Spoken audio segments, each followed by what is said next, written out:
कैसे होती है? कविता की शुरुआत जी कैसे होती है? जी। हंसना भी जरूरी है, रोना भी जरूरी है। होगी कविता? कितनी आसान कविता आपको सुनाई ना।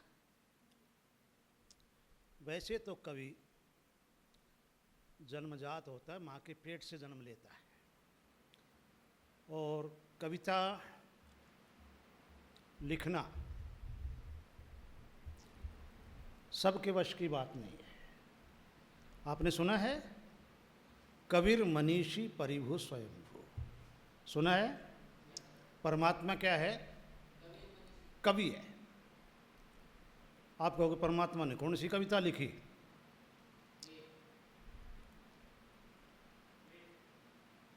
हाँ हाँ, श्रव्य काव्य है। परमात्मा की कविता देखनी है?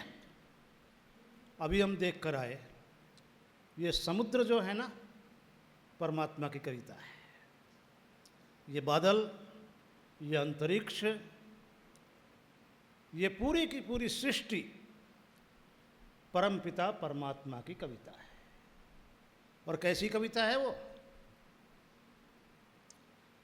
न ममार न जीर्यति, जो कभी मरती नहीं है और कभी क्षीण नहीं होती। समझेंगे बात? समझे? तो इसलिए परमात्मा क्या है? सबसे पहले कवि है, फिर मनीषी है। मनीषा कहते हैं बुद्धि को, और मनीषी कहते हैं बुद्धिमान को। तो परमात्मा से अधिक बड़ा बुद्धिमान कौन होगा? स्वयंभू और परिभू। परिभू सृष्टि के कण कण में बसा हुआ है परमात्मा, तो परिभू हो गया। और उसके बाद स्वयंभू। परमात्मा को किसने बनाया? किसी ने नहीं बनाया। तो परमात्मा क्या है? अपने आप बना, सेल्फ मेड है परमात्मा। समझ गए? परमात्मा क्या है? सेल्फ मेड, स्वयंभू। तो वैसे ही कवि माँ के पेट से जन्म लेता है। जन्म जन्मांतरों की तपस्या के फलस्वरूप कोई कवि बनता है। लेकिन व्यक्ति का व्यक्तित्व दो चीज़ों से मिलकर बनता है।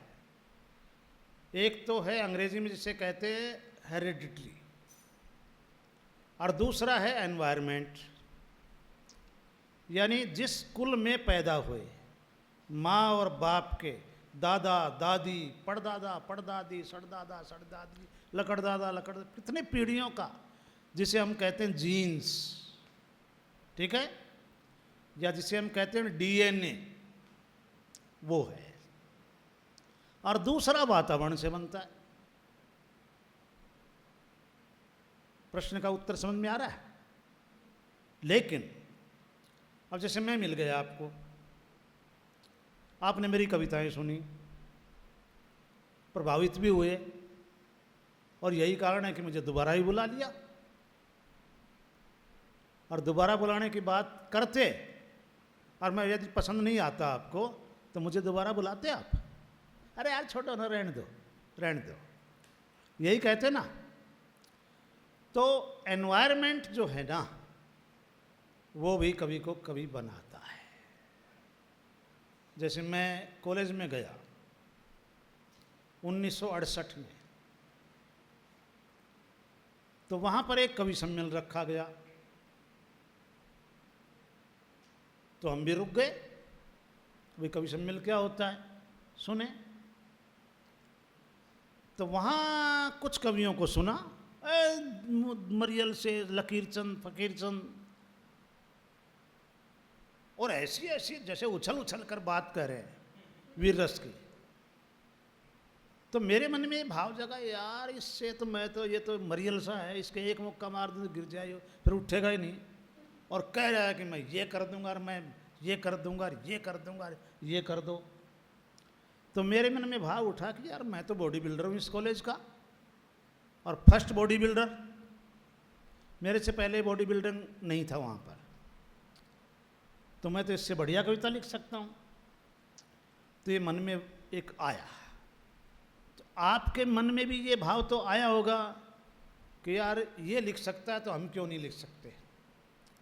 और ये भाव जब आपके मन में आ जाएगा ना, तो समझ लो कि आप कवि बनने की राह पर चल चुके हैं और देर सवेर बन जाएंगे। अच्छे कवियों की कविताएं पढ़ो, अच्छे कवियों की कविताएं सुनो, और फिर स्वयं भी कविता की टांग तोड़ने की कोशिश करो।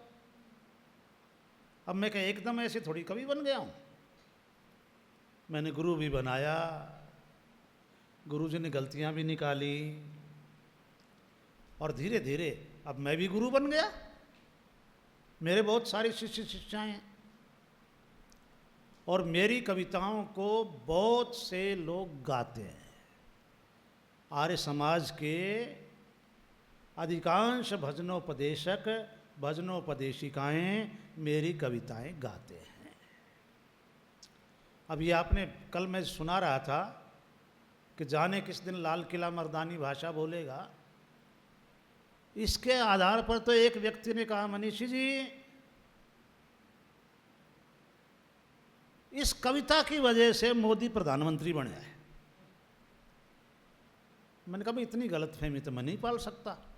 बोल नहीं, आपकी इस कविता ने देश में वातावरण बनाया। और वातावरण क्या बनाया?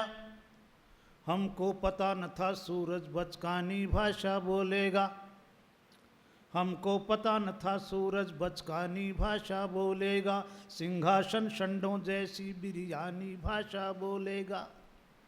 शंड कहते हैं हिजड़ों को।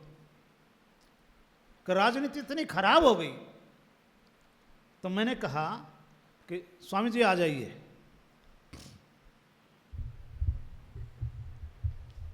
आपके स्थान पर आपका ही स्वागत कर रहा हूं।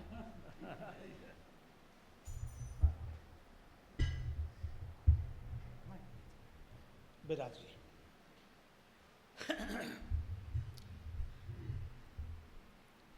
हमको पता न था सूरज बचकानी भाषा बोलेगा, सिंहासन शंडों जैसी बिरयानी भाषा बोलेगा। मौसम अपना होकर भी बेगानी भाषा बोलेगा, मौसम अपना होकर भी बेगानी भाषा बोलेगा। जाने किस दिन लाल किला मर्दानी भाषा बोलेगा, जाने किस दिन लाल किला मर्दानी भाषा बोलेगा। कोई कुछ भी कर ले जाए, जैसे पूरा देश इतना कमजोर और कायर हो गया। हमारे ही देश में हमारे देश के लोग ही शरणार्थी बन जाएं। कश्मीरी पंडितों को मार मार कर भगा दिया और बेचारे जान बचाने के लिए भागे। तब ये कविता लिखी गई। तो एक अच्छे वैद्य हैं, हरिद्वार में रहते हैं, बोले मनीषी जी आपकी कविता से मोदी प्रधानमंत्री बने हैं। मैंने कहा यार मैं नहीं मानता। बोले आप मानो चाहे नहीं मानो, मैं कह रहा हूँ। मैंने कहा अच्छा चल मान लिया। बोले अब ऐसी कविता लिखो कि मोदी प्रधानमंत्री पद से हटे। मैंने क्या कह रहा है? बोले बस। मैंने कहा अब मैं 100 कविता और लिखूंगा कि मोदी प्रधानमंत्री बना रहे, क्योंकि इतना बढ़िया एक प्रधानमंत्री अपने देश को मिला है। अब एक वीडियो वायरल हुई है, प्रधानमंत्री आवास में गाय पाल रखी है नरेंद्र मोदी ने, और उनकी गाय ने एक बछिया दी है, और उस बछिया का नाम क्या रखा है? सूर्य ज्योति। उस बछिया के तिलक है यहाँ पर, तो सूर्य की किरण पड़ती है, तो सूर्य ज्योति नाम रखा। तो खैर आपके प्रश्न का उत्तर ये है कि वैसे तो कवि माँ के पेट से जन्म लेता है, और व्यक्ति के जन्म जन्मांतरों की तपस्या का परिणाम है कि वह कवि बनता है, क्योंकि परमात्मा स्वयं कवि है। पश्यदेवश्य काव्यम न ममार न जीर्यति। लेकिन आप भी कवि बन सकते हैं। अच्छे कवियों की कविताएं सुनो, अच्छे कवियों की कविताएं पढ़ो और गाओ, और धीरे धीरे फिर अपना भी लिखना शुरू हो जाएगा। ठीक है, प्रश्न का उत्तर मिल गया। अगला प्रश्न है। ओम जी, आपने बताया अच्छे कवियों की कविताएं सुननी चाहिए, तो अच्छे कवि में किन किन का नाम ले सकते हैं, उदाहरणार्थ कुछ? अच्छे कवियों में सबसे बढ़िया कवि का नाम तो है डॉक्टर सारस्वत मोहन मनीषी। सच बता रहा हूं, क्योंकि मेरे से बढ़िया कवि इस वक्त कोई नहीं है जो दयानंद के साथ चलता है। कोई भी नहीं है, कोई भी। इसे मेरी बड़ाई मत समझना, मैं बहुत डरता हुआ कान के हाथ लगाता हुआ कहता हूं। और मुझे सुन लोगे ना तो समझ लो आप कभी बन जाओगे, क्योंकि मैं सिद्धांतहीनता की बातें नहीं करता। और मैंने बताया था आज सुबह कि मैं चाय भी नहीं पीता। वो जब तक पौवा आधा नहीं चढ़ा लें एक पंक्ति नहीं लिख सकते। इस आधार पर कह रहा हूं कि मेरे से बढ़िया तो कोई कवि है नहीं। अच्छा, मेरी 14 पुस्तकें आज तक छप चुकी हैं। कितनी? 14। और 20 पुस्तकें और छप जाएं, इतनी सामग्री पड़ी हुई है। कोई यजमान मिलेगा कि जी हम छपवा देंगे, छाप लो भाई। और पूरे सत्यार्थ प्रकाश का मैंने कविता में अनुवाद किया है। स्वामी जी आपकी जानकारी को बता रहा हूं। और अमेठी के जो ज्वलंत कुमार जी हैं ना, डॉक्टर ज्वलंत कुमार, अच्छे विद्वान व्यक्ति हैं, तो उन्होंने एक दिन, हम लोग लखनऊ के पास एक गुरुकुल है, तो वहाँ बैठे थे, बरसात आ रही थी, कार्यक्रम तो ख़त्म हो गया, सारे पंडाल में पानी भर गया। तो मैं सत्यार्थ प्रकाश की जो मैंने लिखी है वो कॉपी लेकर गया था। तो मनीष जी सुनाओ, तो मैंने सुनाना शुरू किया। बोले चौथा समोल्लास सुनाओ, पांचवा सुनाओ, छठा सुनाओ, और ऐसे करते करते कितने समोल्लास हैं सत्यार्थ प्रकाश में? 14 तक पहुंच गए।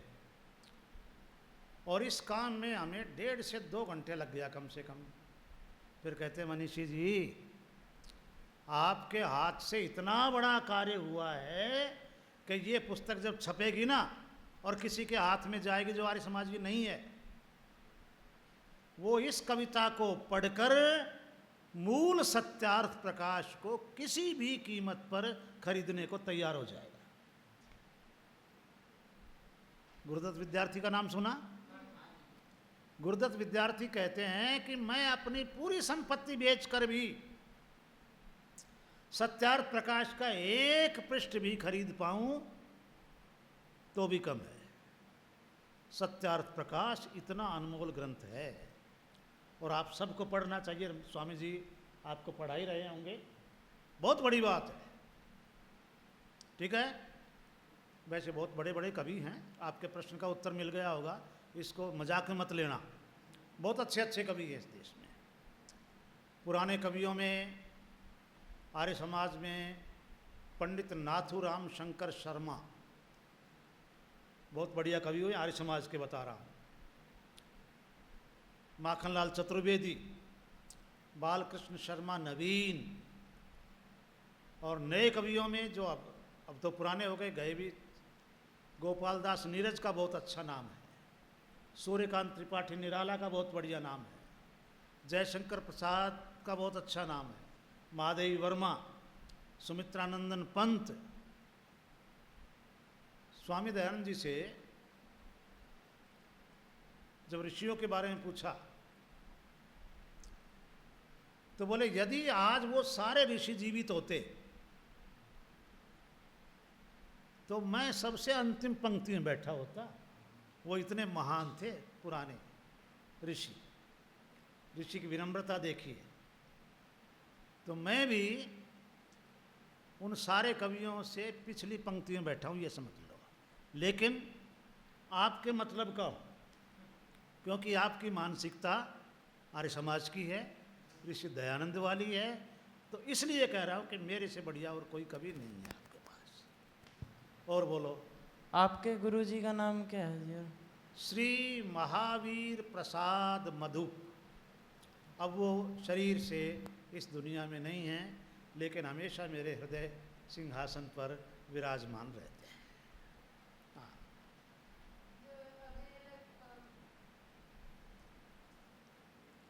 अभी जो कवि हैं जैसे हरिओम पवार हाँ। आदि, हाँ, उनकी कविताएं।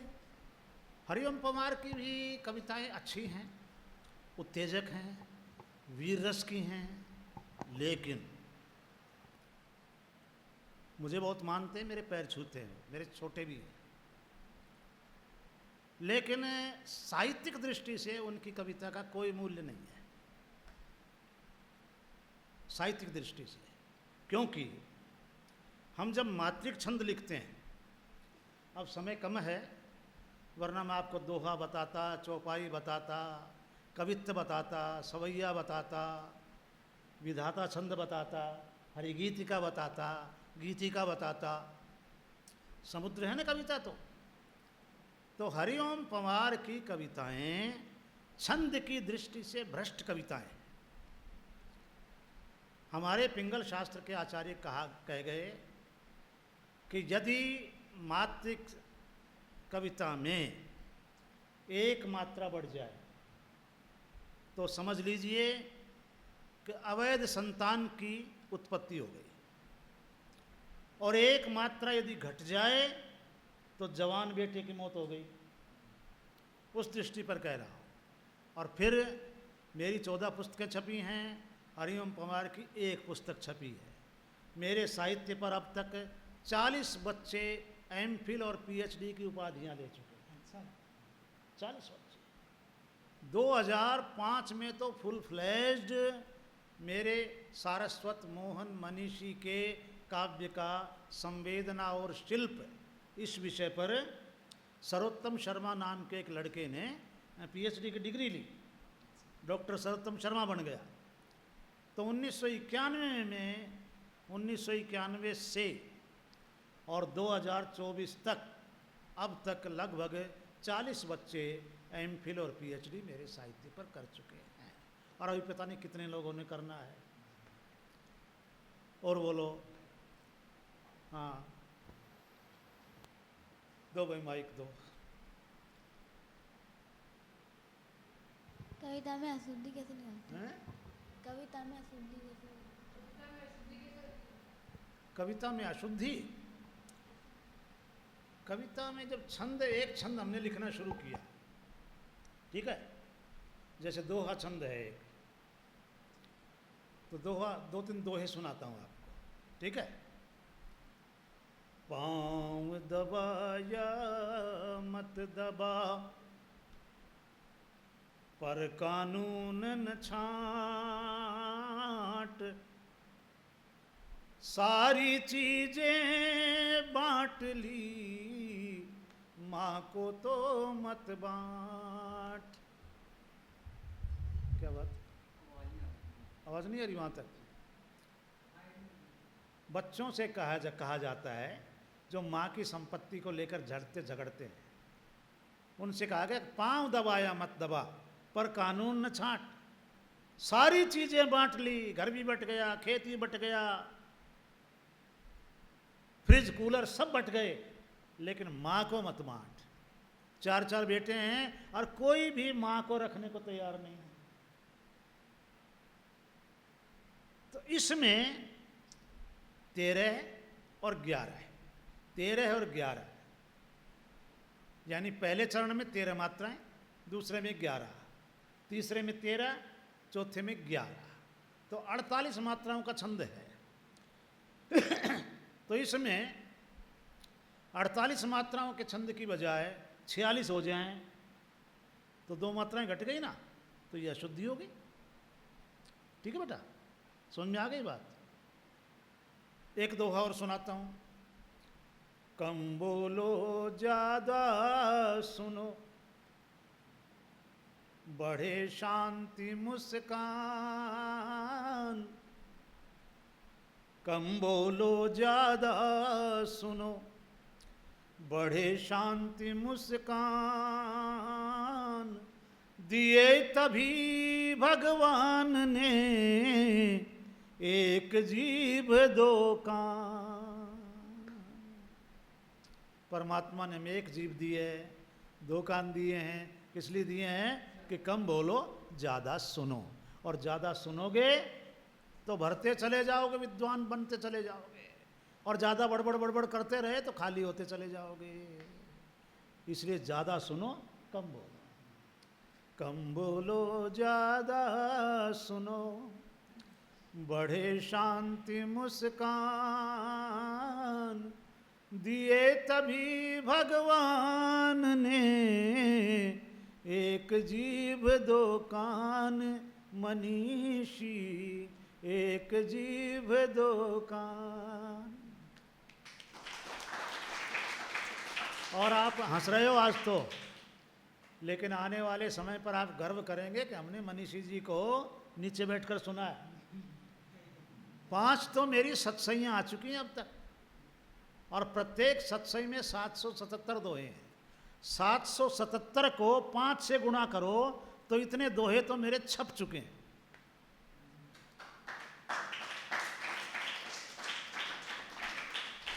आई भाई ही नहीं।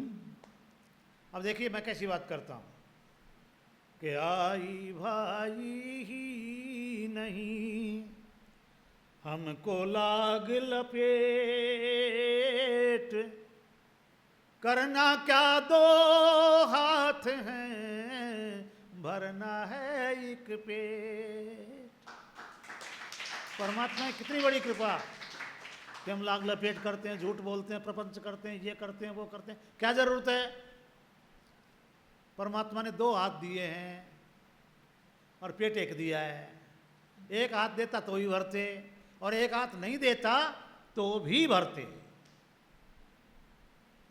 महात्मा आनंद स्वामी जी की एक पुस्तक है, घनघोर घने जंगल में। उसमें पढ़ोगे तो एक व्यक्ति के हाथ भी नहीं है, दोनों हाथ नहीं है, और बेचारा फिर भी जी रहा है। वो गले में उसने रस्सी से किसी ने टांग दिया बर्तन, कोई डाल जाता है, फिर किसी को कहता है कोई भगवान का प्यारा है, कोई माई का लाल जो मुझे भोजन करवा दे। तो किसी को दया आ जाती है तो उसके टुकड़े तोड़ तोड़ के उसके मुंह में डाल देता है। सोने की हैं गोलियां, चांदी की बंदूक। सोने की हैं गोलियां, चांदी की बंदूक। खानी हैं 2 रोटियां, भरे पड़े संदूक। मनीषी बड़े पड़े संदूक। इसलिए हमारा वेद क्या कहता है? तेन तक्तेन भुंजिता माँ गृधे कश्च स्विद्धनम।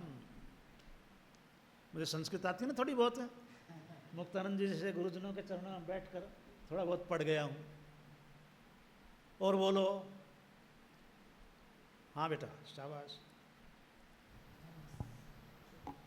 ये प्रश्नोत्तर सेशन बना लिया मैंने कहा चलो पूछो। कोई भी वस्तु को कविता के रूप में प्रस्तुत करने का क्या लाभ है, जब हम उसको सीधा सीधा प्रस्तुत कर सकते हैं? आपको मैंने रस बताए थे, है ना? 3 विधाएं, एक गद्य है, एक पद्य है, एक चंपू है। ठीक है? हम जो बात कर रहे हैं गद्य में कर रहे हैं, इसमें रस नहीं है। और कविता में रस है। घंटों सुने जाएंगे, घंटों सुने जाएंगे, कहेंगे एक और, एक और, एक और, एक और। तो ये फायदा है। आपका प्रश्न का उत्तर मिला कि कविता का ये फायदा है। और कविता कम से कम शब्दों में बड़ी बात कहने का नाम है। वेद के एक मंत्र को लेते हैं विद्वान लोग और 1 घंटा 1.5 घंटा उसकी व्याख्या में लगा देते हैं। ये फायदा है। ठीक है, अब आपको चलो अंत में, समय हो गया ना, तो एक प्रश्न है, कोई और रह गया? हाँ, गद्य पद्य मयम काव्यम चंपूरित्य विधीयते। गद्यतम जैसे बात कर रहे हैं, इसमें कहानियाँ, उपन्यास, नाटक ये सब लिखे जाते हैं। और कविता सीधे सीधे कविता है जो आपको कविताएं सुनाई, तो जिसमें गद्य भी हो और पद्य भी हो। गद्य पद्यमयम काव्यम चंपूरित्य विधीयते, तो जिसमें गद्य भी हो और बीच बीच में कविताएं भी हों। जैसे फिल्में होती थी ना पहले, तो फिल्मों में डायलॉग्स वगैरह सब होते थे और गाने भी होते थे। मेरे देश की धरती सोना उगले, उगले हीरे मोती, तो गाते थे। या देश से वीर जवानों का, अलबेलों का, मस्तानों का, इस देश का यारों क्या कहना, रोंगटे खड़े हो जाते थे हमारे। ठीक है ना, तो ये फायदा है। और बोलो, क्योंकि आपका सोने का समय हो गया। मैं तो जितना कुछ मुझे आता है मैं आप में उड़ेल कर जाना चाहता हूँ कि कोई बच्चा बन जाए तो यह मेरा तो सार्थक हो गया। मैंने तो एक बुझे हुए दीपक को जला दिया ना अपने दीपक से। हाँ, आपने दोपहर में कहा था कि दयानंद जी के ऊपर एक कविता है, तो वो उसका क्या नाम है, कहाँ प्राप्त हो सकेगी?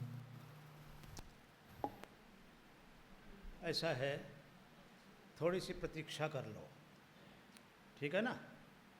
दयानंद जी पर, या पर स्वामी जी मोबाइल रखते हैं आप? रखते हैं ना। मैं आपको स्वामी जी को 4 पुस्तकों की PDF भेज दूंगा, ठीक है। तो उसमें एक मेरी बहुत प्रसिद्ध कविता है, उसकी 5-7 पंक्तियां सुना देता हूँ। और इसी कविता से मैं पूरे देश में, आर्य जगत में प्रसिद्ध हुआ। एक जंगल में नई बस्ती बसा दी तूने, ऋषि दयानंद के बारे में कहा कि एक जंगल में नई बस्ती बसा दी तूने, जोंक पत्थर पे नहीं लगती लगा दी तूने। दूसरा कृष्ण तुम्हें कहने को मन करता है, ऋषि दयानंद को, कि दूसरा कृष्ण तुम्हें कहने को मन करता है। बांसुरी वेद की दुनिया को सुना दी तूने, एक जंगल में नई बस्ती बसा दी तूने। ढोंग के दौड़े गए जितने थे रावण बसते। ढोंग के दौड़, ये रूप का अलंकार है। ढोंग पर रावण का आरोप कर दिया, ढोंग रूपी रावण। ढोंग के दौड़े गए जितने थे रावण बसते। ढोंग के दौड़ गए जितने थे रावण बसते। घोर अज्ञान की लंका ही जला दी तूने, एक जंगल में नई बस्ती बसा दी तूने। और ढूंढे इतिहास को देखा न मिला तुम जैसा। आप भी ढूंढना कि दयानंद जैसा कोई व्यक्ति आया यहाँ पर, कि ढूंढे इतिहास को देखा न मिला तुम जैसा। अपने कातिल को भी जीने की दुआ दी तूने, एक जंगल में नई बस्ती बसा दी तूने। जगन्नाथ ने विष पिलाया, नन्ही जान वेश्या के कहने पर बिक गया वो। और स्वामी जी क्या कह रहे हैं, ये 500 रुपये ले जा, नेपाल भाग जा वरना मार देंगे। तो अपने कातिल को भी जीने की दुआ दी तूने, एक जंगल में नई बस्ती बसा दी तूने। जोंक पत्थर पे नहीं लगती, लगा दी तूने। ठीक है, आपकी मजबूरी है, क्योंकि समय पर सो जाओगे तो समय पर उठ भी जाओगे, है ना। और मेरा तो क्या है कि अब स्वामी जी से प्रेम हो गया, आप लोगों से प्रेम हो गया, तो कभी भी आ जाऊंगा जब मन करूंगा। ठीक है ना। हाँ, तो और बताइए। ठीक है, अब बस आपको एक एक सूत्र देकर जाता हूँ, ये अभ्यास कर लेना। हालांकि सबने भोजन किया हुआ है, मैं योग में भी थोड़ी बहुत रुचि रखता हूँ, और योग की मेरे पास ऐसी ऐसी अपने प्रयोग हैं कि मैं लोगों को ठीक भी करता हूँ। तो गायत्री मंत्र को एक साथ में सारे बोल लेते हैं ना, कि नहीं? चलिए श्वास भरिए। ओम भूर्भुवः स्वः तत्सवितुर्वरेण्यं भर्गो देवस्य धीमहि धियो यो नः प्रचोदयात्।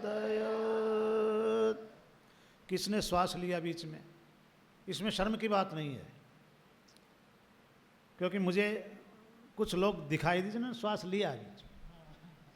ठीक है, तो ठीक है, कोई बात नहीं, आपने सत्य को स्वीकार किया, इसमें शर्म की बात नहीं। नहीं तो वो श्वास का अभ्यास नहीं ना, प्राणायाम है ये। अब चलिए अपन एक श्वास में 3 गायत्री मंत्र बोलेंगे। श्वास भरिए। ओम भूर्भुवः स्वः तत्सवितुर्वरेण्यं भर्गो देवस्य धीमहि धियो यो नः प्रचोदयात्। ओम भूर्भुवः स्वः तत्सवितुर्वरेण्यं भर्गो देवस्य धीमहि धियो यो नः प्रचोदयात्। ओम भूर्भुवः स्वः तत्सवितुर्वरेण्यं भर्गो देवस्य धीमहि धियो यो नः प्रचोदयात्। 3 बोल लिए ना। अब इसको 5 तक ले आओ, फिर 7 तक ले आओ, और जिस दिन 10 तक ले आओगे गायत्री मंत्र, आपका 10वां द्वार खुल जाएगा। मैं लिख कर देता हूँ, स्वामी जी अभ्यास है। और जिस दिन आप एक श्वास में 10 गायत्री मंत्र बोल लेंगे, तो आपका मस्तिष्क बहुत ज़्यादा तेज हो जाएगा, स्मरण शक्ति बहुत तीव्र हो जाएगी, और एक चीज़ जो आप एक विषय बहुत देर में याद कर पाते हैं, बहुत जल्दी इतनी सूक्ष्म बुद्धि हो जाएगी। तो ये अभ्यास करो। ठीक है, अकेले में बैठकर भाई शुरू में 3 बोल लेंगे, 4 बोल लेंगे, जब 4 पर स्थित हो जाए 4 तक बोलो 1 सप्ताह, फिर 1 बढ़ा लो, 5 कर लो। तो 1 महीने में यदि आप अभ्यास करोगे तो 10 गायत्री मंत्र बोल पाओगे। और गायत्री मंत्र का कल आपको अनुवाद सुनाया ही था, मैंने सुनाया था ना, आपने मेरे साथ गाया था, वो मेरे यहाँ लिखा हुआ है। तो आपको 1 मंत्र और देकर जाता हूँ, फिर उसके बाद छुट्टी स्वामी। ठीक है, केवल 2 मिनट लगेंगे, ज़्यादा नहीं लगेंगे। महामृत्युंजय सबको याद है? ठीक है, श्वास भरिए। ओम त्र्यंबकं यजामहे सुगंधिं पुष्टिवर्धनम् उर्वारुकमिव बन्धनान् मृत्योर्मुक्षीयमामृतात्। अब पहले मैं बोलूँगा, फिर आप बोलेंगे, और ये दरवाजे बाजार खोल दो, लोगों को सुनने दो यार, हैं? सुने, पहुंचे, जैसे किसी को पता तो लगे। हे त्रिनेत्र परमेश्वर स्वामी, सारे बोलिए, और नहीं बोलोगे ना फिर गड़ा बैठेगा। मैंने कल भी कहा था ना, कल कहा था, परसों कहा था, परसों कहा था। हे त्रिनेत्र परमेश्वर स्वामी, घट घट वासी अंतरयामी, ध्यान तुम्हारा निश दिन धरते, सब